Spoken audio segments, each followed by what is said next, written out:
Hello everybody, welcome to the United Stand. I'm Mark Goldbridge and this is your latest Manchester United news. I might be late, but it's going to be worth it because I was going to talk to you about Ruben Amorim and is the criticism fair? Should we come together like a Christmas star and just go with a five-pointed attack and back this manager as the next Sir Alex? Or is the criticism fair and could he be the next David Moyes? We'll talk about that, but before we get into that, I want to talk about this stuff coming out from Whitwell in The Athletic, mirroring what Mitten said this morning. Absolute nonsense. Nonsense again coming out of the football club that it's a good idea to avoid the January transfer window and go for our long-term targets in the summer. But then it's sprinkled with hypocrisy as it says we might wait till the summer because we don't know what's going to be available. We'll talk about that. We'll definitely talk about that, and I want your opinions. The reason I'm late, it's Christmas. I went to watch my son's Christmas show and I had a few beers.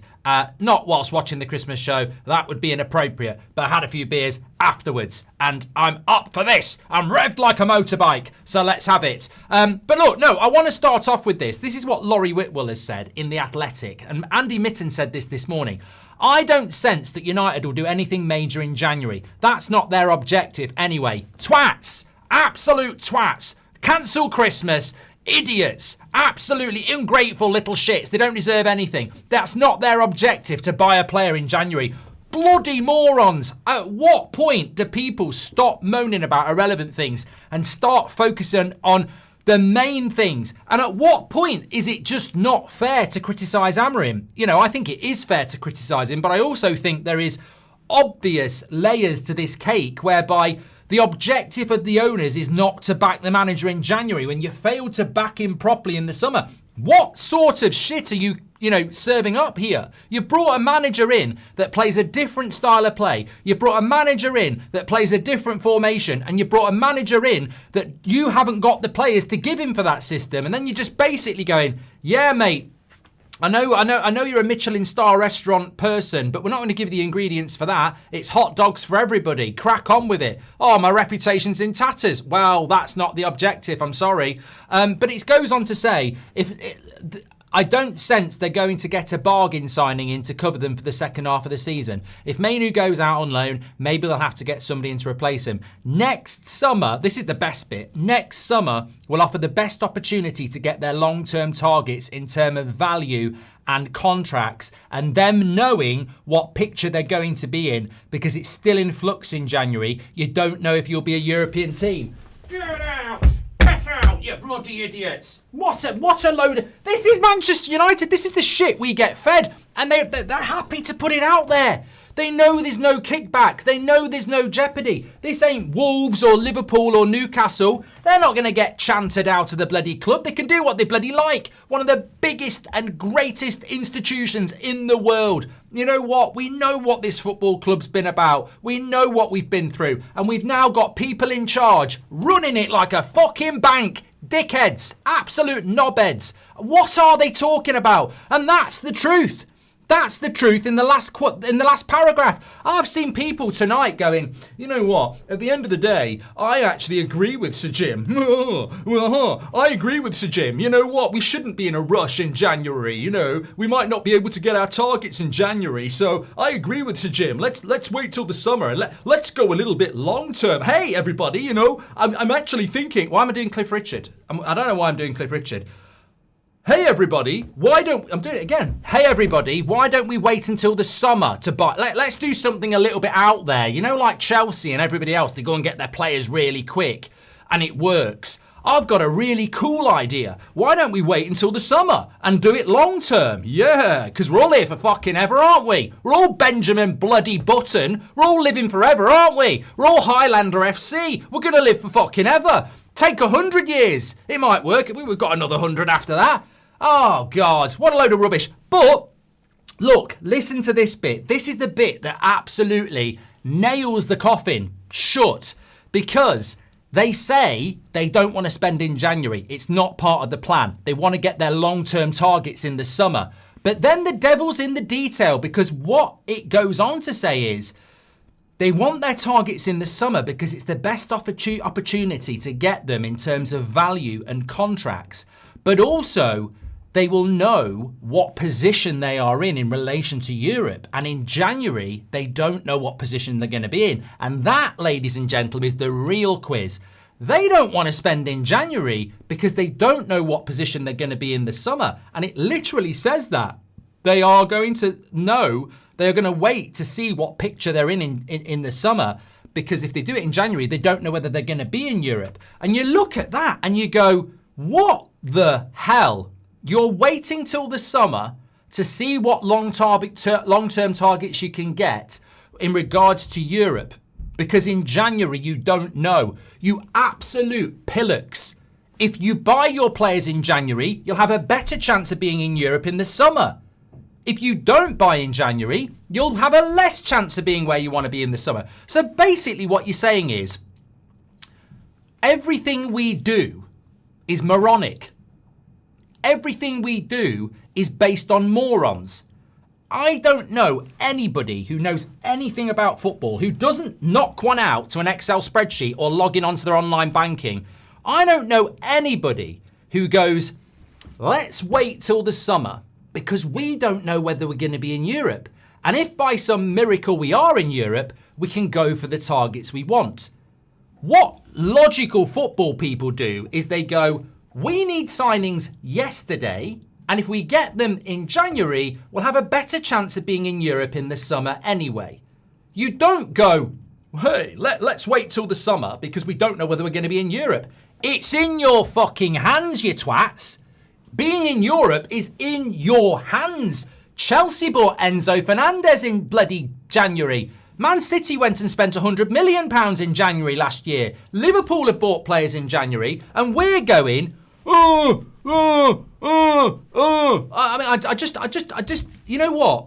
There will be people who are proclaiming last night as the new page for Man United, going, oh, here we go, moaning again. He's moaning again. Hey, look, he's moaning again. Moaning. He's moaning. Oh, it's just negativity on this channel. I'm off. It's too negative for me. Yeah, piss off. Go and shove your head up a camel's arse again, because that's the clarity of vision you have. Oh, he's moaning again. It's negative street again. He's moaning.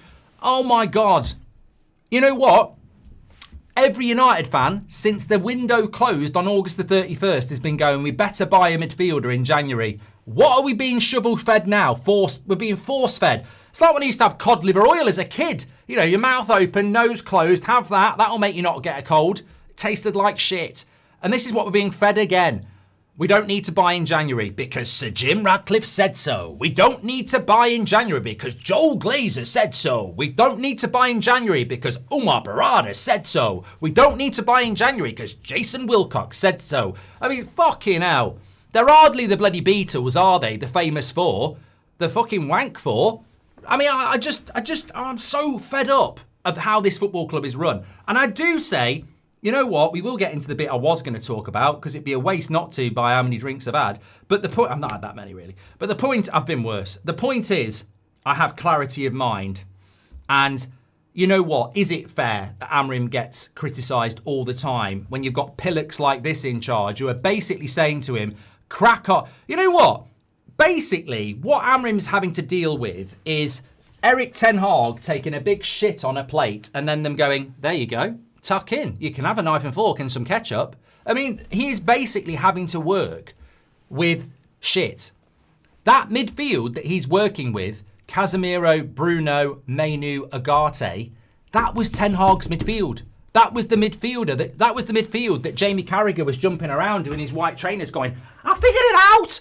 I figured it out. Let's get the big screen up. Right? You could park a bus in that midfield. You really could. You could park a bus. I figured it out. The bus in the midfield. You could park it in that Manchester United midfield. That was 18 months ago.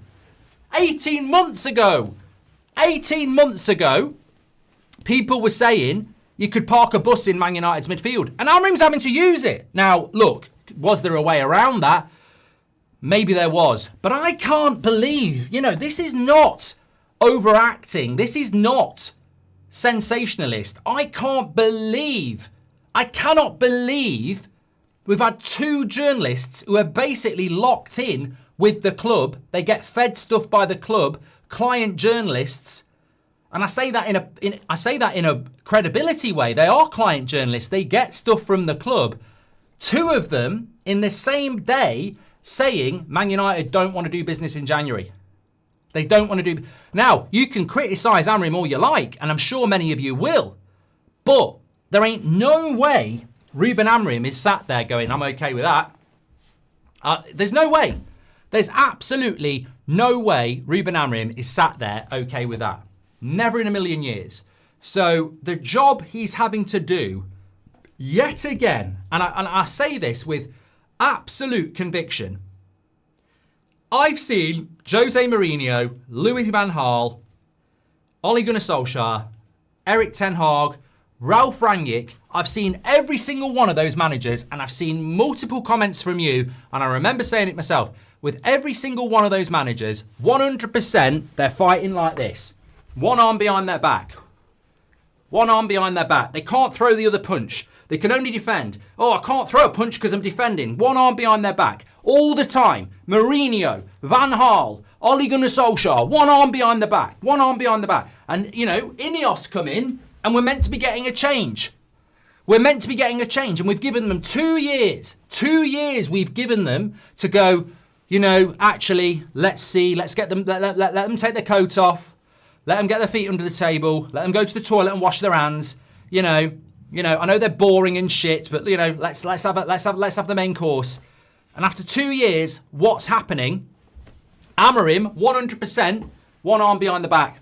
One arm behind the back again. You cannot tell me, whatever you think about Amorim, and we'll get into that, you can't tell me he's getting into the ring with 2 arms. You can't. He's not. He's not.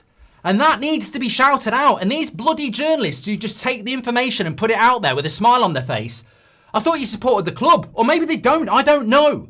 But it's just take the shit, feed the shit out, smile on your face. This is bloody...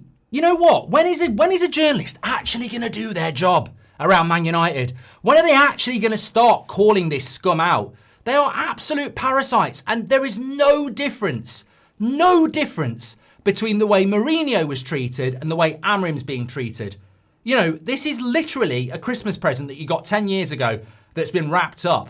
You know, I feel like with Amorim, it's like getting a bottle of Jack Daniels, right? And then 10 years later, you open up the same bottle and it's got less in it and you're going, I had this 10 years ago. What are you doing? Repackage, you put it in a different box, haven't you? It's nonsense. And you know what? The scariest thing about this football club at the moment is there are people out there going, we're better than last year. We're better than last year. We've got 6 more points than last year. You know, we're better than last year. It is progress. There's people going, well, you know what, FFP, you know, oh, we're building a new stadium. There are people that are actually, they've become brainwashed. They've become brainwashed of what this club should be. They actually think we are Stoke. They think we're Stoke from 12 years ago, and they're like, yeah, I'm just happy to be here. You know, we're flirting with 6th. You know, we're flirting with 6th. It's like flirting with Pat Butcher in EastEnders. I want better than that. With all due respect to Pat, she's seen better days. I want better than that. And we have this in our fan base all the way. You can talk about players. You can talk about the manager. You can talk about the owners. You can demand better. And on every level, we've got fans who back them. You slate a player, leave them alone. What are you slagging them off for? They're doing a good job. You know, you slag the manager off. Leave him alone. Oh, he's improving us. You slag the owners off. Hey, it's not as bad as the Glazers. It is the bloody Glazers. It is the bloody Glazers. I am disgusted tonight that Man United have the balls under a proposed new ownership in the footballing side of things. They are doing exactly what John Murtagh did 3 years ago. They are doing exactly what the Glazers have always done. We don't want to panic buy in January. Shove your panic buy up your arse. Shove your panic buy up your arse. What are you talking about? You don't want to panic buy. Who are you? You know what? This club may as well go back to 2010 Because we're like Stoke from 2010. Long balls, shit football, and we treat January transfer window like it's panic stations. The January transfer window is not a panic station. It's an opportunity. It's an opportunity. Right. Right, I need to get in some of your comments as well. But you know what? If you tolerate this, then your children will be let next. The Manic Street preachers were right. What are you setting your kids up for? Oh, you all want your... If you've got kids, we're not going down that road, but if you've got kids, you want them to support Man United, don't you? What are you setting your kids up for? What standards are you setting them for in relation to this football club? Because I absolutely cannot and refuse, I don't care who it is, bloody Gary Neville, Gary Lineker, or Gary Wilmot. I don't care who it is. I will say this to anybody. There ain't no way Sir Jim Radcliffe's a lifelong Man United fan. I'm challenging that bloke to sit down with me. I won't swear. We can script it. You are not a lifelong fan. Absolutely not. I refute it. I absolutely refute it. I do not believe you're a lifelong fan at all. I don't believe it, mate. I'm sorry. Well done for being a billionaire. Well done for being a Knight of the Realm. But I do not believe you're a lifelong fan. I absolutely don't. You do not act like a guy that gives a shit. I know most of you love this football club. I know I love this football club. I know Nicky Butt loves this football club. I know a lot of people who love this football club. They would not behave like he behaves. They wouldn't sit there going, well, at the end of the day, you know, it's a challenging market, you know, and, you know, Ruben's here for 3 years and we can just put our feet up and put our slip, get the hobnobs. Leave the champers, hobnob slippers, you know, we can take our time. You know, it doesn't matter. Nobody at that age would sit back going, we can take our time. Everybody who gives a shit about this football club would be like, let's move. Let's fucking move. Let's move today because tomorrow we die. Let's move now. Move now. That's how a real fan would behave. He's behaving like a bloody businessman. Mate, you know what? I'd love him to listen to this. I'd bloody love it. I'd love him to go, right, sleeves up. I'm proving him wrong. I wish somebody bloody would prove us wrong. You know, I wish Amorim would prove us wrong. I wish the players would prove us wrong. And most of all, I wish the bloody owners would prove us wrong. Because is that not the point of protest? Is that not the point of voicing your opinion? Everybody's just so bloody quiet these days. Oh, you know. Oh, yeah, all right. Why are we so bloody quiet? It's the worst it's ever been. It's the worst football we've played, the worst position we've been in. We're absolutely shit, and everybody's gone really quiet. Like, oh, it is what it is. I can't believe this great football's on its arse. I can't believe this great football club's on its arse. And I can't believe we're just going to sit back and accept not doing anything in January again. I mean, the one person who should be absolutely shitting himself is Manu. Because if Man United don't want to buy in January, they're not going to let him go. They're not going to let him go, are they? And that's a disgrace. He should not be kept here, sat on the bench, watching his career go down the toilet because we don't want to buy in January. So, look, let's challenge them. Let's get vocal because something needs to happen. You know what? I'm so tired of it. I'm tired of being guilt-tripped. I know I keep using that word, but I saw somebody say last night, I'm not convinced. Sorry. You know, pile on to me. I'm not, it was on X. I can't remember, wish I knew the bloody account. They went, I'm sorry, I'm just going to be honest. I'm not convinced by last night. We can all get on Instagram. He didn't say that, and it might have been a she, but it basically said something along the lines of, I'm sorry, I know I'm going to get dogs abuse, but I'm not convinced about last night. Wolves are shit. We're not much better. I'm not convinced. And there was a bit of both. There was a bit of both in both of it. But yeah, I can't believe people moan at you for being a moaner when you know what this club can be and you know what it should be. And I just don't see any logical football vision at all. It's all about that fucking stadium. It's all about that land. It's all about getting rich of this football club. The Glazers have been doing it for 20 years, getting rich off this football club. And, you know, every fucking day, that should be a headline in a newspaper. What the Glazers have done. Why does it always get swept under the carpet? What they've done to this football club is never put a pound in of their own money and rinse it for fucking hundreds of millions of pounds. That's what the Glazers have done. And now Sir Jim Radcliffe comes in with his Knight of the Realm, local lad, lifelong fan. What's he doing? What is he actually doing as a lifelong Man United fan? He's basically in bed with the Glazers, watching TV, watching the fucking financial channel going, ooh, look at this. Because I look, mate, maybe I'm wrong. Prove me wrong. But all I see from you is exactly what I've seen for the last 5 years. Oh, the January transfer windows for panickers. The best opportunity is in the summer. But the big problem with it is exactly what Whitwell says, is that they don't want to spend in January as well because they want to see where they are in the summer. And if you're tuning in late, this is the mic drop. Next summer, we'll offer the opportunity to get the long-term targets in terms of value and contracts. They'll also know what picture they're going into because it's still in flux in January and they don't know if there'll be a European team. I mean, the analogy's running through my head here. What they're basically saying is, we don't want to spend in January because we don't know whether we'll be in Europe in the summer. And, you know, I mean, look, give me an analogy on that. I mean, I can't even think of one. It's just ridiculous. It's like, I don't want to do something now that will help me get something in the summer because if I don't do it, I might not get it. It's like saying, I want to win the lottery in the summer, but I don't want to buy a ticket. And I don't even think that's as stupid as what it is. It makes no sense at all. No sense. I mean, look, Brutus says Amorim needs time. He needs a fucking miracle, mate. He needs a miracle, right? You know, you get into the ring, right, with somebody who knows what they're doing and they've got 2 fists and they're like, you know, they're ducking the weaving and they're throwing the punches, yeah? You get into the ring with someone like that, you get in, you're half their size and you only got one hand and you're going, fight me then. Oh, let me at him. Let me at him. And they're like twice your size with 2 hands, you know? And there's your analogy, because that's exactly what we're doing. We're sending a guy into the ring ill-prepared with one arm behind his back. And nobody can argue with that. Nobody can argue with that. Gary Neville, Gary Lineker, Gary Barlow, none of them. They can't. They absolutely can't. The only difference that Sir Jim has made to the club is giving the Glazers 1.2 billion and built the training ground, playing staff, 0 funding, says Eric Keys. You know what I would do?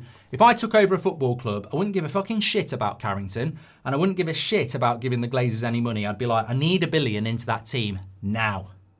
And I'm not doing a deal if you don't do it. I need $1 billion into the team. Forget bloody shiny colour-coded Carrington. I need money in that club now. Otherwise, this deal doesn't happen. You know? That's it. That's it. And I don't know what deal he did with them, but it basically was, you know, the Glazers get all the power. They didn't spend last January, even when there's a chance to win Europa last year, and some people were on about how they were being prudent. Hey, Muntasser, they did spend money in January. We bought Dorgu, who doesn't even get picked now, a year later. So we spent the money on Dorgu on a player that doesn't even get picked because Delo plays ahead of him, who's not even left-footed, yeah? We needed an attacker. We got rid of 2 wingers, Rashford and Anthony. And the day the window closed, Ahmad was injured for 6 weeks. And we had one, number 10, Garnacho. We fucked up last January. But you know what happens? I was talking to Terry about this on his channel today. In the summer, when there's no games being played, I'm not turning against Amorim. It's the owners. I'm not turning against Amorim because he's not been given a midfield. So whatever happens this season, I am not turning against Amorim because it's the owners. They haven't given him a midfielder, right? Lose to Brentford a month later. Oh, get Amorim out. He's fucking useless. Get him out. Send him back to Portugal. He's rubbish. He'd be better off at Sporting. He can't do it in the Premier League. That happens every year. Also, I'll tell you what happens. That January transfer window was rubbish. Absolutely rubbish. We could have bought players in January. We could have got players in loan on January and we would have won the Europa League and we'd be in Europe and it'd be £100 million and we'd be a relevant football club. They didn't buy anybody. Ornstein came out on February saying we were going for Kenda. 6 weeks later, he's signing for Chelsea. It's just spin, bollocks, and more of the same. That was last January. Everyone forgets it. Oh, we're buying Sesko. We're cooking, Frankie. Oh, protests. Oh, shut up. Protests? Bloody... You call yourself a real fan doing protests? We're in talks with Belieber. Shut up, you bloody fake fans doing protests. We might sign Belieber. You shut up. INEOS are doing a good job. We didn't sign Belieber. Why aren't you protesting? Why aren't you protesting, you bloody idiots? You've been quiet for a long time. This is why we fail, because we forget facts. You know, the protesters were shouted down because we didn't sign Belieber. Last January, we fucked up and we didn't win the Europa League. This summer, we didn't buy a midfielder. Now, we're not going to do it again. And it'll all get forgotten in the summer because we'll spend 3 months signing Belieber. And that's it. That's what's going to happen. In the summer, Elliot Anderson will go to Man City. Adam Wharton will go to a Champions League club. Stiller will probably go to Real Madrid. United will spend 3 months bartering with Brighton because Belieber's not in the World Cup. We'll unveil him in late July and go, we've solved our midfield issues. He'll fucking flop. The team will flop. And we'll be back here in a year going, we need to buy in January. And we won't. I'm tired. I'm tired. I think a lot of people are tired. They're tired of the repetition. They're tired of the bullshit. And they're tired of the toxic, positive fans that pretend everything's good because they're wishing on a fucking star. Peter Pan FC. Fantasy. It's repetition. We didn't spend in January last year and we fucked up Europe. We're not going to spend in January this year, apparently, and look what happens. I mean, the fact that they think this team can get top 5 is hilarious. I saw somebody today say, any Europe's positive for Man United. Oh, fuck off. Fuck off back to wherever you came from in relation to you're not a United fan. You know, who do you really support? Fucking hell. Any European football is good. Have you seen the Conference League? I would rather take a big shit. Well, I can't do it on my own face. Some people like that. Any European football would be good from this season. Would it bollocks? I've never heard such shit in all my life. I mean, but you know what? There are people out there that do think that. They do. They really do. They think if we get Conference League football, it's progress. It's improvement. Progress to me is multi-layered, right? Progress is not going from 15th to 10th, but not buying players that we need to. That's not progress. That's. I don't know whether you've ever tried to drive a car with the handbrake on. You do move, but you're fucking your car up, right? I don't think it's progress if Man United get in the Conference League this year, but don't buy a midfielder in January. I think that is restrictive progress. I think that is not how we should be moving. That is not progress. I don't think moving forward with your engine overloading because your handbrake's on, I don't see that as progress. And I feel that that's exactly what our owners have been doing for a very long time. They pull the handbrake up and say move. And the managers are like revving the engine and it ends up imploding. That's not progress. To be in the Conference League at the end of the season with the midfield Ten Hag was using, that's not progress. That's crap ownership. That's what that is. Ali, thanks for being a member for 45 months. Mike JW says they want to build a stadium, but they don't want us to get into Europe. This isn't going to happen. You cannot build for the future on the here and now. INEOS are as incapable as the Glazers. Look, Mike, I hope you're doing well. All I see from United is, and we've said it multiple times, the strategy is wishing on a prayer. You know, it really is. It's like, there's not really much logic behind what we're trying to do. There's not really any vision behind what we're trying to do. It's like a splattering of, well, I could use a certain word. It's a splattering of ideas that aren't coherent. You know, this obsession with buying young teenagers that we can't nurture. This obsession with not spending in January. This obsession with trying to get by without key personnel in the first team. And we could get Europe, right? We could get Europe, but it's definitely not in our hands in the sense that, fuck knows, you know, we could have a much better chance is what I'm saying. What I'm saying is we probably have, I think we've got about a 35% chance of Europa League or the Champions League. 35%, right? if we did certain things in January, I think we could take that up to 60. I really do. But our owners would rather go, let's not do that, and let's just pray that 35% works. I can't work with people like that. I can't respect people like that. I can't trust people like that, and I can't back people like that. I think it's lazy. I think it's lazy. I think if you've got a 35% chance of doing something, but it's in your power to take it up to 60%, and you go, nah, let's not bother. Let's do it with 35. I just think that's abysmal. That is abysmal. Sorry, Muntasser says it's all right. Done that one from Eric. What's the point in having a sporting director or a head of recruitment if they're not going to do anything to support Amorim, says Ali. And Lee, but you know what frustrates me as well, and I suppose you could level it at Amorim a little bit, but you can certainly level it at Barada and Wilcox. They're meant to be best in class, and they're meant to be taking Man United back to the top, and all they actually become is, facilitators and puppets to the people at the top. Surely you don't want to work in a club where you can't do what needs to be done. You just become a bitch to the Glazers. And, you're telling me that Jason Wilcox is on board with us not buying a midfielder for 12 months. Why are you on board with that? I called this in September and you said we'd see. The ownership thinks this is a top 4 squad, so they're not going to buy any players. Their words, says Lee B. I love the passion. I wish we were all love, says John. Thank you.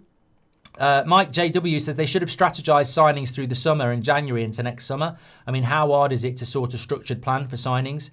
Look, I live in hope. I live in hope that we will do something, because there is another level to this conversation whereby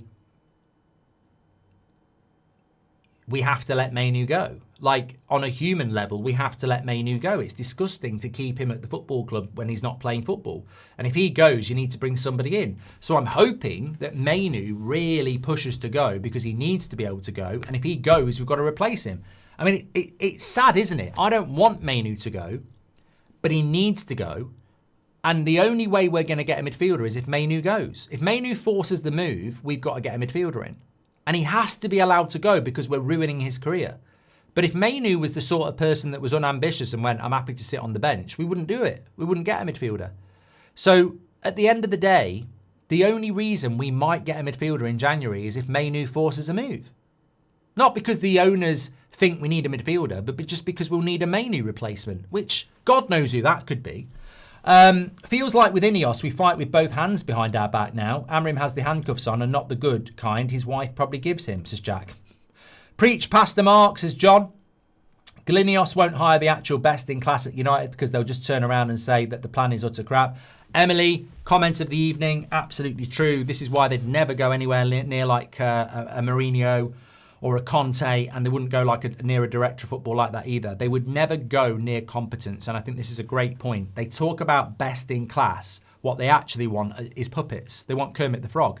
They don't want somebody to come in and say, your ideas are rubbish, this is what we need to do, I know what I'm doing, I've got multiple experiences at a high level, this is how you need to operate, you need to move quickly, you need to spend money, you need to look at these things. They don't actually want that. They want data dean, and they want they want yes men. They don't actually want best in class, because if they had best in class, people best in class wouldn't put up with this. They'd be like, you're ruining my reputation. You're ruining my reputation. I can't work under this. Which is why people like Klopp would never come near a United job before Liverpool. Let's make it clear, even if we win the Champions League, I'll personally still be complaining about what's next. Get on with it. Moaning will never stop, says Shahin. Daniel says, hope you're well, Mark, and United stand. Great shows from you and Beth today, as always, and hope Seb's show went well. Must do business in January. We desperately need to. Thank you, Daniel. How gormless are these owners? There doesn't seem to be any ambition from them, says Jamie. And I think if we don't have new owners within the next 3 to 5 years, we could be too far gone. We are progressing too slow of pace future mid-table clubs, says Charlie. Look, you know what? You know what I will say as well, and I've been hinting at it for a while. I've listened to a lot of what Nicky Butt's been saying over the last few weeks. How he was allowed to go is criminal, and why he's not back there is stupid. We are even turning our back on people who know what this football club's all about. You know, they turn their back on all of you all the time. But there are actual people that could go into that football club tomorrow and make it better. But they won't do it because they want yes men. Nicky Butt would probably leave like he did before. He'd go, this is a fucking joke. And that, to me, is huge. Like, he left, if I remember correctly, because he didn't like the direction the club was going in. People like that should be front and centre of what's going on at the football club. But that identity is gone. Who are the leaders in that football club? Sir Alex Ferguson's not there. He doesn't do anything. It's a long time since Sir Bobby Charlton was involved. Nicky Butt's left. Who in that football club actually knows anything about Man United? They're all just making it up as they go along. Jason Wilcox used to play for fucking Blackburn. Omar Barada was at Man City. There's nobody. Are you playing this, Mark, why are you playing this on INEOS again, says Pizza? Why don't you give us a coherent comment and I'll answer it. If we get no one in January, says Mike, there is no guarantee of Europe because this team is consistently inconsistent, cannot guarantee anything. Els, welcome to the Members Club. Thank you very much for getting your badge in. And if they aren't going to spend in January or build a squad that plays a back three, not a back five, like now, then bring in a back four manager, says Jack. Where's the Champions League tonight, mate, says Real Mr. Starfish. My son had a Christmas play, as I said multiple times, and I will choose that over watching not Man United in the Champions League. It'll be back tomorrow. The reason they won't do transfer because they don't like to win, but just to stay in drama in losing mentality. You need to keep supporting the team, though, says John. Ruben Amorim had no attackers versus West Ham. What other manager has zero options like Amorim? Glazers out, says Pizza. And this long-term plan assumes that none of these top targets flop, have a serious injury. Anyone can have a crap season. Look at Salah. The lack of contingency planning by this club is frightening. You know what, Emily? Another great point, and I'm sure a lot of people will agree with what I'm about to say. It seems to me like the message, yet again, is trust us. Trust the process. We're not going to buy in January because in the summer, we're going to go and get what we need. Now, we've already had that. And in life, when you've already been lied to once, why would you believe it again? So if we go back a year ago, we needed an attacker. We only had Rasmus. We needed an attacker ASAP. And the club didn't do it. And they said, let's wait till the summer, right? What happened in the summer? The attacker we got was fifth choice. We didn't get our first choice. We didn't get our second choice. We didn't get our third choice. And we didn't get our fourth choice. We got our fifth choice player. So if that happens with the midfield again, trust the process FC. We're not buying a midfielder in January because we're going for our main target in the summer. And that main target goes somewhere else, and your second target goes somewhere else, and your third target goes somewhere else. You end up with your fourth or fifth target again. So why didn't we do something in January? If we're going for the fourth or fifth, you know what I mean? It's like there's no logic to how they try and do this. They just lie. They make lies up about, yeah, we're going to get our top target in the summer, and then they don't. They don't. Look, I remember distinctly, I wouldn't say this if I didn't know it was 100% true. The last January transfer window, everybody was fuming. The first day of August, or very soon after it, David Ornstein said Man United are in talks with Kenda. And everyone went, oh, don't matter. Don't worry about the January transfer window. We're going to buy Kenda. Oh, yeah, forget the January transfer window. 6 weeks later, he signs for Chelsea. Games. It's all about games. It's all about spinning you around so that a negative is a positive is a negative.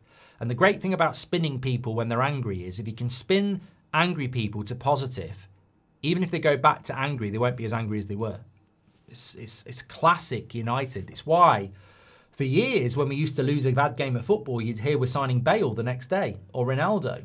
And you go, it just makes you less angry for a moment, and then you're never as angry as you were before. And we do it all the time. Yeah, 100%. I feel like I didn't really get to what I wanted to get to, so I feel like I need to get to it. But look, I think it's sometimes you go with the news, and I think that it's important to remember that, like, the way we're being briefed at the moment is we're not going to buy in January because we're going for big targets in the summer. But the reality is, in the summer, Elliot Anderson won't come to United, and he might not come to United even if we are in Europe, but he won't come to us if we're not. Neither will Adam Wharton. So the best two options don't come to Man United if we're not in Europe. I mean, Baleba will come to Man United if we're in the bloody Championship by the sounds of it. He's desperate. But is that an attractive trait to go for a player that's desperate for us and not playing that well? And also he's a prospect.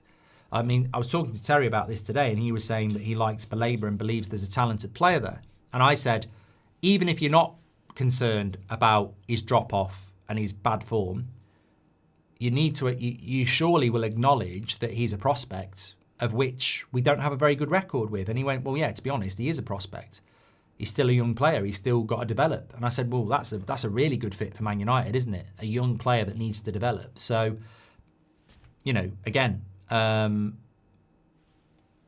be very worried about that. But if I was betting, I'd say we don't get any of the good targets in the summer and we sign Baleba and we're wishing on a prayer.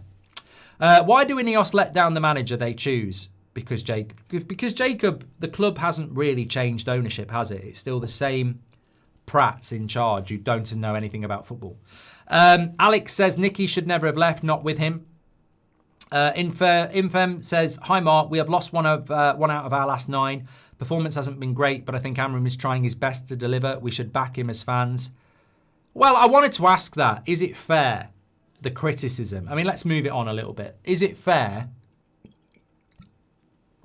the criticism that Ruben Amorim gets, especially when you consider the very passionate argument I've just given for the last half an hour? Is it fair, the criticism that Amorim gets? Should we be sat here going, let's back him as fans because it's difficult for him? Look, I sit in a unique situation where I would never lie about how I feel. If I wanted to lie, I'd pick a side and I'd passionately go after it. And I've done that before. Where I sit is, I think everybody has to make their own mind up. A year ago, well, just over a year ago, I said words that I probably regret. I said, at a certain point, I felt that if you wanted Ten Hag out, you weren't a real fan. We all do things we regret. We all say things when we're frustrated. And I was frustrated because I didn't want to sack another manager. And I felt that a lot of the people that were Ten Hag out didn't really have a solution. It was more just about sacking another manager, and I was fed up of it. This time round, I don't care if somebody wants Amorim to stay for 3 years, and I don't care if somebody wants Amorim to be sacked now. I really don't care. Now, is that just being ground down by the way the club's being run, or is it because I'm undecided? I think it's the latter. I think it is the latter. I think there is criticism towards him, and it's justifiable. But I also think everything I've just said for the last half an hour is true as well. Whether you rate Amorim or not, it cannot be disputed that he's fighting with one arm behind his back. And also, it cannot be disputed that it's quite murky around what he's actually responsible for. I'll put my hand up and say, he might have said, let's go into the season without a midfielder if you keep Bruno, in which case he's a moron. On the other hand, we did try and sign Baleba and Gallagher after we decided to keep Bruno. So you could say, well, he wanted a midfielder and they didn't give him one. So, I think with Amorim, it is sort of like that. It is like that. I agree. Some people are like, get rid of him. He's clueless. He's out of his depth. He's stubborn. And you look at it and you go, well, there definitely are some truths in that. And then you got some people going, no. He knows what he's on about. Give him 3 years and we'll be fine. And you sort of like go, well, we've never given anybody that amount of time. Maybe we should. Where I sit is in a position where, I think some people struggle with it because it's not how they think, and that's fine. But where I sit is, I am very frustrated. I mean, I don't know what his vision is, and I don't like the way he plays football. And I think his stubbornness doesn't work at the level of his career. I think if you want to be stubborn, you better be Arsene Wenger in his prime, or Sir Alex, or Jose Mourinho, or Pep Guardiola, or Jurgen Klopp. But you can't be that stubborn when you don't have a reputation to back it up. I think he's way too stubborn. I like him. I like the way he speaks. That goes in his favour. And I liked the way he played football at Sporting, of which I've seen no hint of that at Manchester United. So there's a balance of positives and negatives. But where I sit is, and maybe it's a bit stubborn from me, but I'm not managing Man United. I don't like sacking managers when we've sacked so many. And I certainly don't like sacking managers after a year. And I know it's slightly longer than a year now, but a year ago, I think he'd only managed 2 or 3 games for United. In fact, it was probably not, it might have only been 1 a year ago. I get the no, it would have been more than 1 because he took over after the international. No, did he? I don't know. At this point, he probably only managed 1 or 2, maybe 3 games. So he's only been here a year, and that to me, you know, to sack a manager that's had half a season and half a season just seems a little bit wrong. So I don't know that a manager could come into Manchester United. This is where I talk about, is it fair? What I said a few minutes ago, just hold this thought for a moment, right? Because this is human nature, right? January, we don't buy players that we need to buy. We just get Dorgu. We don't get an attacker. It's a rubbish window. Everyone's angry. David Ornstein says we're going for Kenda. Everyone forgets it. And then we lose the Europa League final. No one talks about the January window. It's forgotten. In fact, people are saying Amorim out. People are saying Amorim out. It started then, right? We go into the summer transfer window. We start buying some players. Oh yeah, INEOS, yeah, Amorim, yeah, we're cooking. Look at them smiling in America. Look at them smiling in America. I just saw a 4-pass move. Oh, we're back. Yes, we're back. Oh, we haven't bought a midfielder though. We haven't bought a midfielder. We're going to struggle this season without a midfielder. I tell you what, if it goes wrong, it's because we haven't got any midfielders. He's having to use Ten Hag's midfield. If it goes wrong, I am not going to turn on the manager because it's the owner's fault. We lose to Brentford. Amorim out. Fucking idiot. Moron. Doesn't know what he's on about. So we get into this sort of short-mindedness of like, we think one thing and then we instantly forget that and in the emotion, right? So I think we've got a lot of people at the moment who will say Amorim out because they're angry. But I genuinely don't think there is a manager. If I had the power and I did a poll and more of you wanted to sack Amorim than keep him, I don't think we could find a manager that would get us Europe. I don't. I think the best chance of Europe is to stick with Amorim. I do. I don't think there's a manager out there. I think there's some good managers out there. And, you know, even Xavi, I don't think he can... Because what you're basically saying is Xavi's a better coach than Amorim. But Ten Hag couldn't get this team to play like Ajax or anything like it. Rangnick couldn't get these players to play like he wants to play, even though he can do it with Austria. And Amorim can't get them to play like Sporting. So you bring Xavi in, you know, good style of play, but can he get these players to do it? And that, to me, is the thing that I think people forget. They're like, let's sack Amorim, let's bring somebody else in, anybody, but they still got to work with these players. So I just think, as much as it's going to be a bumpy ride, and as much as I will continue to be critical if there's no vision and there's no performance, I still firmly believe that we've got to try and give him the season and then make a change if we need to. Because ultimately, all I really care about is being in Europe. And when I say Europe, I mean the Champions League, possibly the Europa League, not the bloody Conference League. And that's what he's got to achieve. And I think if we change the manager at this point, I don't think we'll get Europe anyway. We definitely won't spend in January. So I don't think it's going to be a pleasant season. I really don't. But I will continue to be honest about the issues I have with Amorim, but I do believe he should get the season. But I'm not comfortable with it. But I just don't think it's the right time. Unless he goes and loses 6 games in a row, I don't think it's the right time for the change. And I don't think he'll do that. I think there'll be good performances and good results and bad performances. But, you know, part of me thinks you shouldn't wish your life away. But part of me thinks I'd like to just have a glimpse of the final league table in May, just to prepare myself. I'd love to know what the final league position in May is going to be. Because if it's 8th and no Europe, bye-bye. If it's 6th or 7th and it's Europa League, possibly keep him. If it's higher than 6th, it's 5th and it's the Champions League, we move. We move. And Wolf Indy says, yes, now you are right, Goldbridge. But I've always said that. I've always said that. What people... Look, and I don't care. Look, if you're Amorim out, I respect you. As long as you're not being abusive, I respect you. If you want Amorim and you think he's brilliant, I respect you. I just don't agree. I don't agree with either of those things.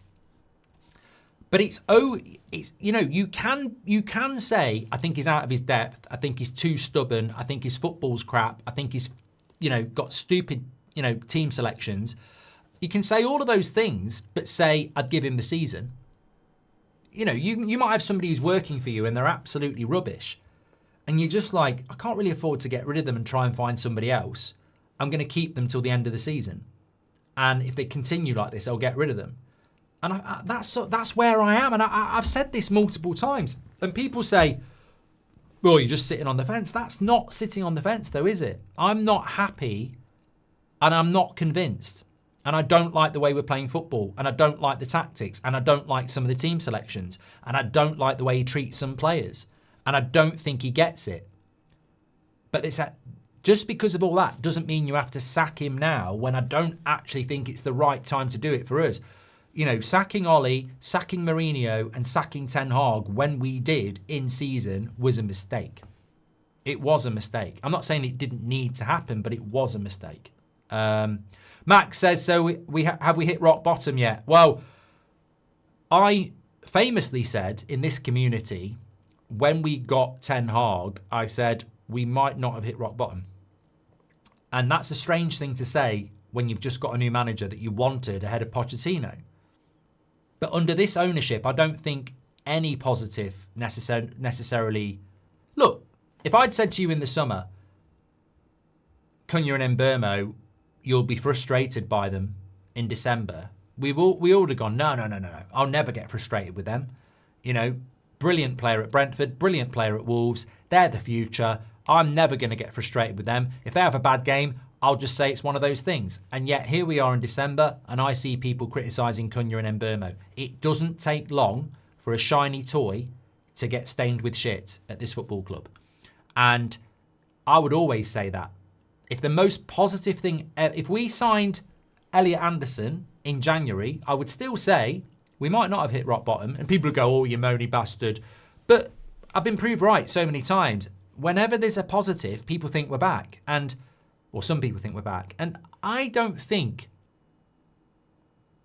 there's not been a day in the last 4 years where I've thought we've hit rock bottom for definite.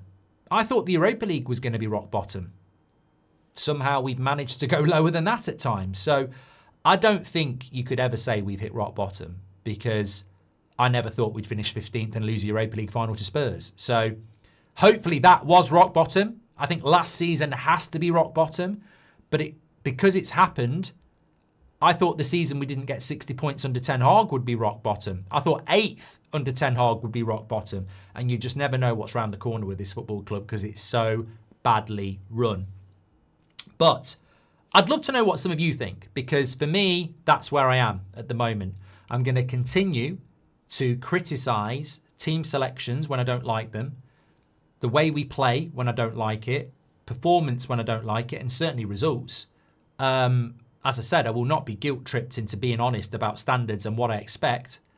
However, it would take something seismic for me to say let's sack him before the end of the season. That's not impossible.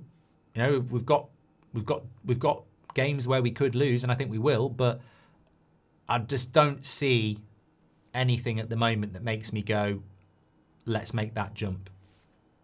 You know, I don't. Maybe if a certain manager was available and went, I want the job tomorrow, you might go, okay. But right here, right now, I think you'd be jumping from the fire into the frying pan. I don't see anything other than another Rangnick or another Ollie coming in at this moment in time. And I think as much as it might get worse and it might not be a pleasant 6 months, we'd be in a far better position in the summer. And also because it's a World Cup year, I don't think a manager coming in after the World Cup makes a hell of a lot of difference. It would be another transitional season anyway. And there might be a manager in the World Cup that leaves that you might fancy. You know, some people might want Pochettino from the USA. They might want Nagelsmann. They might want Tuchel. There's 3 managers there that I guarantee one of them would be available. So I think we've got to give Amorim till the summer, unless it gets really bad. And if he doesn't hit the targets, I think he needs to go.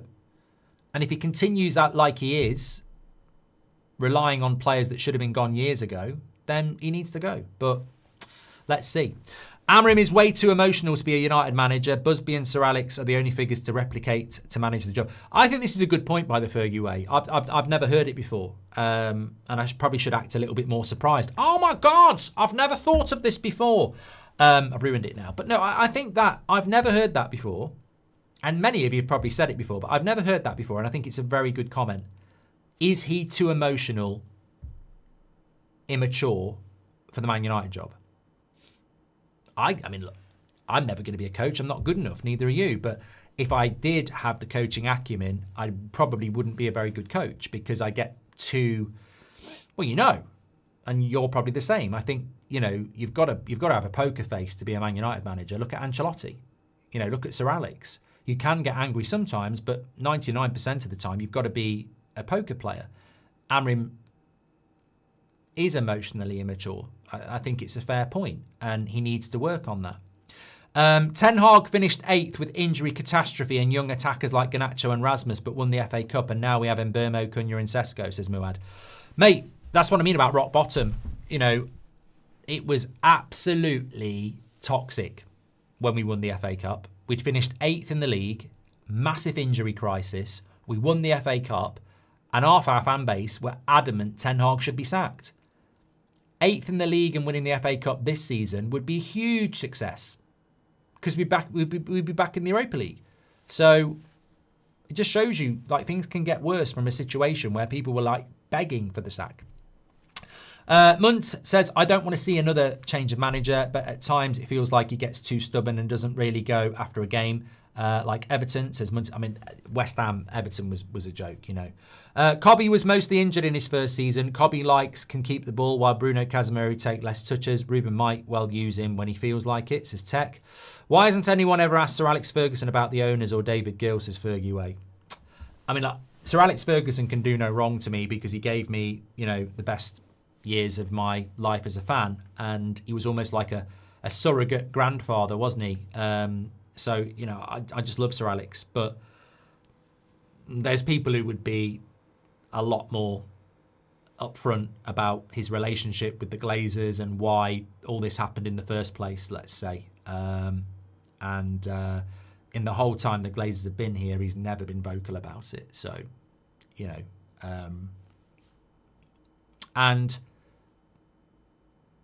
but he's not the only one. He's not the only one. I'm Amorim doubt, but he didn't want to come last season. He knew the Man United job wouldn't be good halfway with his plans, but INEOS forced his hand. Now he isn't backed, and it's a tough call, says John. Jaden says, I want Ollie in charge. If Amorim goes, Ollie nearly won us the league. We'll move on. Judge Amorim on the choices he can control, always doing the same thing, expecting a different outcome is insanity, demoralises the rest of the team, says Joseph. Amorim is crap, 3 centre-backs against 10 men, freezing Manu out, no style, crap midfield, crap formation, inverted wing-backs is crap, can't adapt, says short-tempered gamer. So, you're telling me you're backing him? I'm joking. Read Alex's super chat about Pulisic again, Mark, says Jack. I mean, I missed that one.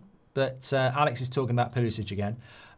Look, it's been a very interesting show tonight. We haven't got 1,000 likes on the video because I'm lazy in asking and you're lazy in liking. But I think tonight's been an absolute cracker, especially the first 20 minutes, where I actually thought I was going to pass out from lack of oxygen and I'm still struggling from it now. I think this has got to be at least a 3,000 like video. So please do smash the like on the video because I think it's been a great show and I certainly feel quite tired from it. No, it isn't. We will know the Glazers are the issue. He needs players for his system that they knew he played, slowly destroying his reputation, says Alex. Bruno looked so good going forward yesterday, says Parker. You know what? I read a comment this morning, and I don't know whether I replied. I replied to a few this morning, but I read a comment this morning, and I was like, I'm going to bring it into the show later. And then I was like, I can't be bothered. Like, it's like banging your head against the brick wall. it was a comment on the show this morning, and it was like, and it had quite a few likes on it as well. And it was like, and this is the guy that wanted to sell Bruno. And I thought, you know what? You can go live twice a day for an hour each. You can explain that story over 100 times over the last 6 months, and you'll still get somebody coming in. This is the guy that wanted to sell Bruno in the summer. Because there is no nuance at all, is there? There is no... Am I the guy that wanted to sell Bruno in the summer? Well, yes, with a big star next to it, because I literally said, if he's going to play as a number 10, don't sell him. If he's going to play as a midfielder, cash in and rebuild the midfield. But apparently, and this is the guy that wanted to sell Bruno. I mean, I've been proven every fucking day that he's a number 10 and not a midfielder. As a midfielder, he costs us goals, and he cost us a goal last night. As a number 10, he creates goals and he scores goals. And I think we saw with Bruno last night, because Wolves were so rubbish, he just abandoned his position because they weren't attacking and moved into what is basically a right-sided number 10. And he was brilliant. Now, Wolves were shite. I mean, I don't think Wolves would even stay in the Championship at the moment. They're rubbish. There's a lot better teams in the Championship than Wolves. But Bruno played really well in the number 10 position yesterday, and that's where he should play. Now, whose fault's that? It's not Bruno's. I've been very harsh on Bruno in the midfield. I think he's rubbish in the midfield. But everything good he does in an attacking sense is why he should play as a 10. Why do INEOS let down the manager they chose, says Jacob. Yeah, exactly. Okay. Amorim will never play 2 CDMs there, says Shahin. And I meant Amorim's nuts for playing him as a 6, says Parker. Henry says, hi Mark, going with your analysis on PRV. My problem with Amorim is the vision part. The fact that, performance results vision. Henry, nice one. You've even given it a shortened thing, PRV. PRV, Data Dean's knocking one out. PRV, performance, results, vision. I like it. We'll keep that, Henry. Sorry, Emily. Henry's stolen comment of the night. So your analysis on PRV. So PRV are basically the 3 things that I have an issue with. Performance, results, vision. And they're the 3 cores. He says, my problem with Amorim is the vision part. The fact he keeps picking players with no future at the club and benching players like Mainu, Dorgu, Yoro pisses me off. I'd back him playing youth players and losing than this nonsense football. Well, look, he was very... I heard what Aiden Heaven said. Look, Aiden Heaven, I really like. I think he's a prospect with a lot to learn, but I do like him. Even his post-comment interview about when we play like that, no one can live with us. It's Wolves. But I like Heaven. I would argue that Heaven's ahead of Yoro now. I think Heaven might be ahead of Yoro because he can play in 2 positions. He can play. He chose Heaven as centre-back last night, and he can play left-sided centre-back. I think Yoro, he just sees him as a right-sided centre-back. So I wouldn't be surprised if Heaven is ahead of Yoro now because he can play 2 positions. I think, obviously, Yoro's ahead of Heaven as the right-sided centre-back, but Heaven's ahead of Yoro as the centre-back and the left-sided centre-back. Anyway, what a show tonight. I've absolutely loved it. Thank you very much. And also, I'm actually very, very glad I didn't do the Champions League because I was going to do Inter Milan-Liverpool, which is 0-0 and looks boring as shit. Tottenham are beating Slavia Prague. I wouldn't have watched that. I'm going to do Real Madrid Man City tomorrow night. I think that'll be a good one. But anyway, a fantastic show tonight.